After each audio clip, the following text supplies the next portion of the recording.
આપ સૌ કુશળ હશો.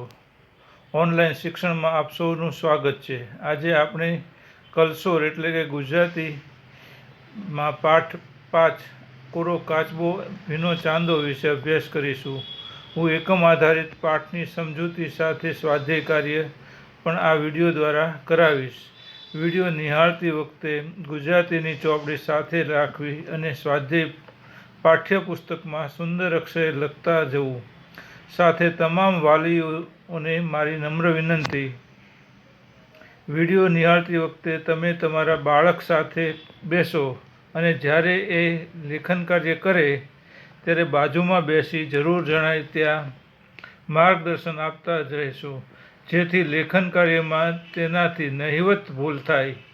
આપણું બાળક નાનું છે, માટે વાલી તરીકે આપણી આ નૈતિક જવાબદારી બને છે કે આપણે અભ્યાસ કરતી વખતે પોતાના બાળક સાથે બેસીએ અને તેને મદદરૂપ થઈએ, જેથી તમારું બાળક સારી રીતે લખી શકે. અહીં મેં યુટ્યુબમાંથી વિડીયો ડાઉનલોડ કરી તમારી સમક્ષ રજૂ કર્યો છે, જેમાં સરળ ભાષામાં એકમની સમજૂતી અને સ્વાધ્યાય વિશે માહિતી આપવામાં આવી છે. તો નિહાળો વિડીયો. આભાર. છે તો હવે તે જોઈશું. અદૈત્ય પતંગિયું બન્યો અને પ્રતીક્ષા વંદો બની. આ બે એક છોકરી અને એક છોકરો છે. અદૈત્ય એ છોકરો છે, તે પતંગિયું બન્યો, જ્યારે પ્રતીક્ષા એ છોકરી છે, તે વંદો બની.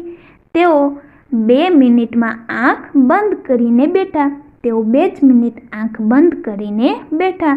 પછી પોતાના જૂથમાં નીચે પ્રમાણે રજૂઆત કરી. તો હવે જોઈએ શું રજૂઆત કરી. તો અદૈત્ય, મેં તો એક પછી એક ફૂલ પર જવા ઉડાઉડ કર્યું. કેમ કે અદૈત્યએ શું છે? પતંગિયું છે.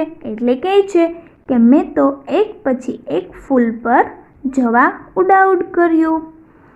ફૂલ પર બેસીએ ત્યારે તો મલમલની ગાદી જેવું લાગે. શું કહે છે?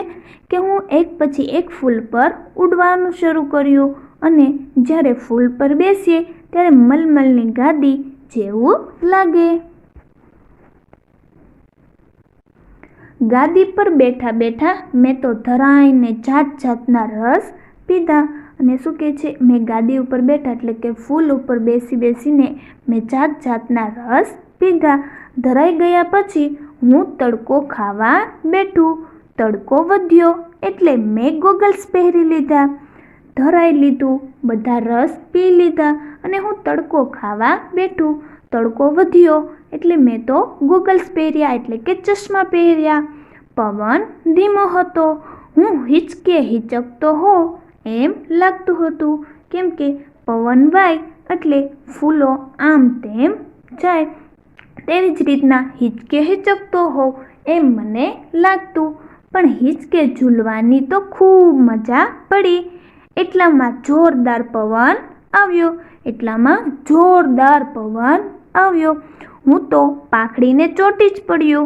પછી મને બીજા ફૂલના રસ ચાખવાનું મન થયું. શું કહે છે? કે પછી મને બીજા ફૂલના રસ ચાખવાનું મન થયું.